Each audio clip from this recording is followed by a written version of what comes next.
국정원 부정선거 축소 보도. 여야는 오늘도 충돌했습니다. 정치권은 정면 격돌로 치닫고 있습니다. 거친 공방전은 오늘도 계속됐습니다. 민생입법은 또 표류하는 것 아니냐라는.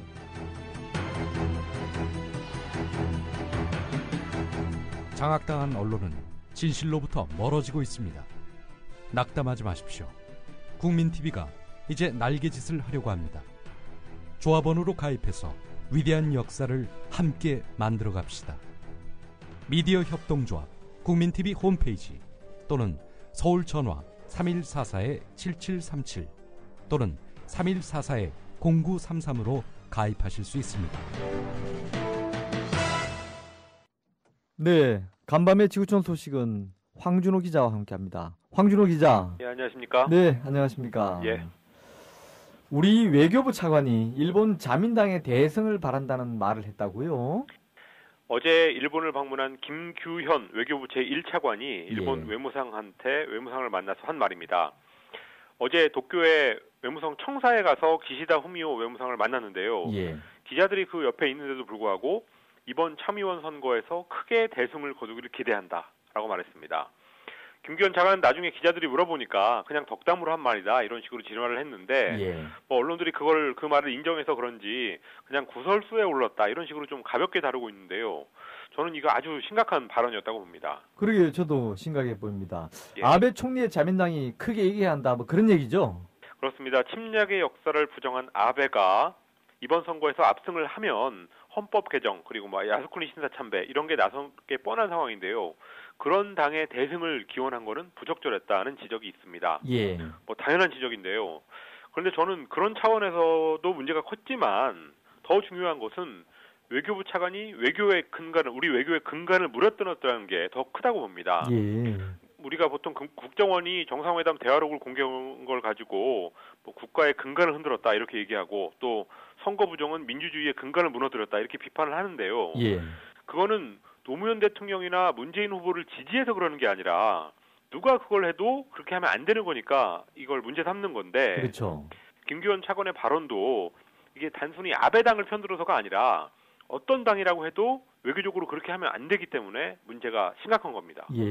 외교에서는 그런 게 절대 용납이 안 되죠. 외교의 기본은 내정 간섭을 안 하는 건데요. 그중에서도 절대 하면 안 되는 게 권력을 교체하는 문제. 그러니까 선거에 어떤 방식으로도 개입해서는 안 된다는 겁니다. 그런데 외교차관이 옆나라 외교장관을 만나서 선거에서 대승하라 이렇게 했다는 것은 있을 수 없는 일입니다. 원칙이 그렇고요. 자민당 지지자가 아닌 일본 사람들, 그냥 다른 당을 지지하는 일본 사람들 아니면 일본 그 당의 정치인들이 한국을 적으로 돌리는 문제도 포함되는 문제입니다. 그래서 외교차관이 옷을 벗어야 되는 아주 엄중한 상황인 것 같은데요. 설령 말실수라고 해도 용납이 안 되는 기본을 무너뜨리는 일입니다. 이명박 정부 때 그때 유명한 외교장관이 국회에서 마이크가 꺼진 줄도 모르고 천정배 의원한테 미친놈이라고 주먹을 적이 있었는데요. 그거는 그야말로 말실수였고 그래서 천정배 의원도 그냥 사과를 받고 넘어갔는데 이번 건은 그런 차원이 아니라 아주 기본적인 게 무너진 일이었습니다. 그러면 옷을 벗겨야 되겠네요. 그렇습니다. 청와대가 이 문제에 대해서 아주 예민하게 여론을 볼 것 같습니다.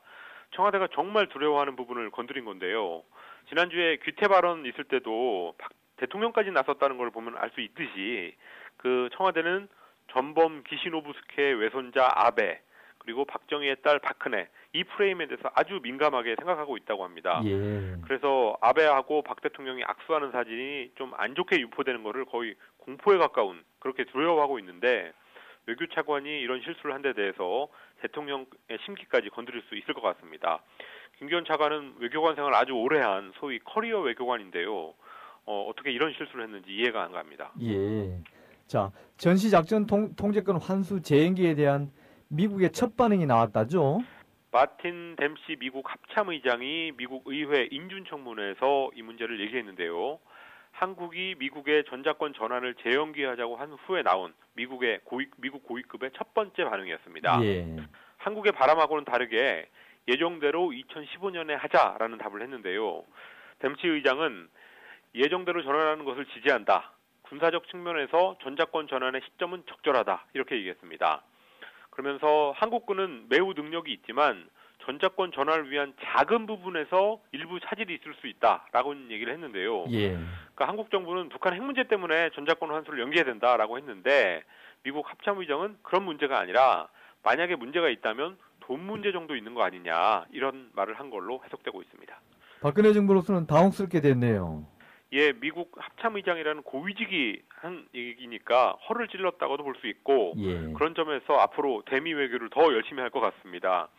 댐시 의장이 군사적인 측면에서는 괜찮다라고 한 부분이 어쩌면 한국 정부한테 틈을 준 건데요.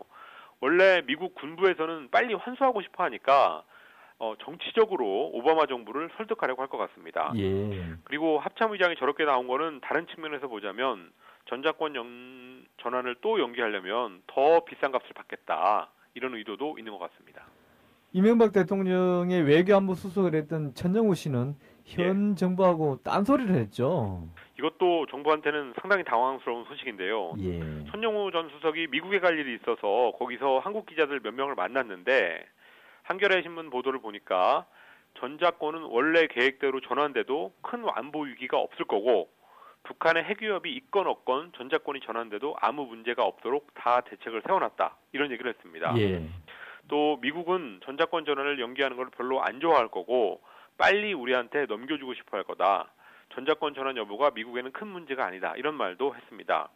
천정우 수석은 노무현 정부 때 마지막에 육자회담 수석 대표를 하면서 대화파 이미지를 쌓았었다가 이명박 정부에서는 한국의 네오콘으로 변했다. 이런 얘기를 들은 분입니다. 예. 원래가 좀 거침없이 얘기하는 스타일인데요. 어쩌다 보니까 이렇게 진실을 실토하게 됐습니다. 네. 자, 미국이 북한의 미사일을 요격하는 미사일을, 즉 요격 미사일을 더 늘리기로 했다고요? 제임스 밀러 미 국방부 정책 차관이 밝힌 내용인데요. 예. 북한의 도발에 대비해서 지상에서 발사하는 요격 미사일을 추가로 증강하는 방안을 검토하고 있다고 말했습니다. 미국은 이미 지난 3월에 한반도 위기가 심했을 때 요격 미사일을 30기에서 44기로 늘리겠다 이런 결정을 했는데요. 이번에는 그보다 더 늘릴 수도 있다는 얘기입니다. 미국의 미사일 방어청장도 같은 얘기를 했으니까 현실적으로 검토를 하고 있다는 건데요. 예. 미사일 방어를 증강하는 거는 오바마 정부보다는 미국의 야당, 공화당이 밀고 있는 사안입니다. 그래서 오바마 대통령의 소위 핵무기 없는 세계, 이 구상을 공화당이 묵인하는 대신에 그 공화당이 미는 미사일 방어를 계속 추진한다는 일종의 오바마하고 공화당 사이의 거래 관계에 있는 문제인데 예. 이것도 역시 전자권 환수처럼 북한의 미사일 위협이 아주 좋은 구실을 주고 있습니다. 예. 한편 러시아 야권 지도자가 징역을 살게 됐다고요?